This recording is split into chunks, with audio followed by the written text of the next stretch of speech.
আসসালামু আলাইকুম প্রিয় দর্শক, কেমন আছেন সবাই? আশা করি ভালো আছেন। আছি ঢাকা শ্যামবাজার। আজকে জানিয়ে দেব পেঁয়াজ, রসুন, আলু ও আদার পাইকারি বাজার দর কেমন।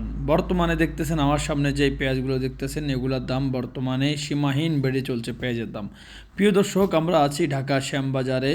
বর্তমানে আমার সামনে যে মুড়ি কাটা পেঁয়াজ দেখতেছেন, বর্তমানে মুড়ি কাটা পেঁয়াজের দাম চলতেছে 100 টাকা প্লাস, 90 টাকা এবং 100 টাকা। এবং যে আমাদের দেশি হালি পেঁয়াজের দাম বর্তমানে চলতেছে যে 120 থেকে 125 টাকা।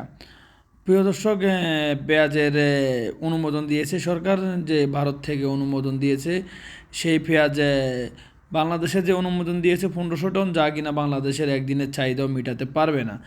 আমরা আশা করি এবং কি আমরা যেটুকু জানতে পারছি, আমাদের বাংলাদেশের প্রতিদিনকার চাহিদা 12 থেকে 1500 টন পেঁয়াজের, কিন্তু সেটা ভারত থেকে আসছে 1500 টন। তো সেটা চাহিদা মেটাতে পারবে না বলে আমি আশা করি এবং কি মনে করি, এবং কি বিভিন্ন ব্যবসায়ীদের সাথে কথা বলে যেটা জানতে পারছি সেটাই আপনাদের মাঝে জানিয়ে দিলাম। এবং কি আগামী যে আজ 13ই ডিসেম্বর 2025 সাল, আগামী যে 16 থেকে 18 ডিসেম্বরের মধ্যে যে পেঁয়াজের দাম অনেকটাই কমে যাবে।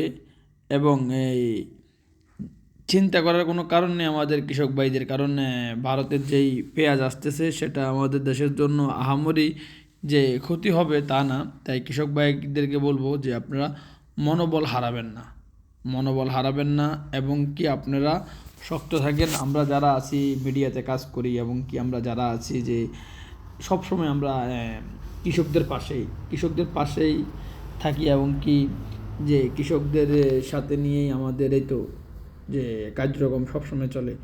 তো তো প্রিয় দর্শক, এতক্ষণ জানিয়ে দিলাম ঢাকা শ্যামবাজার থেকে আপনাদের সাথে আমি ছিলাম আহাদ ভূঁইয়া, এবং দেখা হবে অন্য একটি ভিডিওতে। ততক্ষণ পর্যন্ত ভালো থাকবেন, সুস্থ থাকবেন এবং কি আমার জন্য দোয়া করবেন।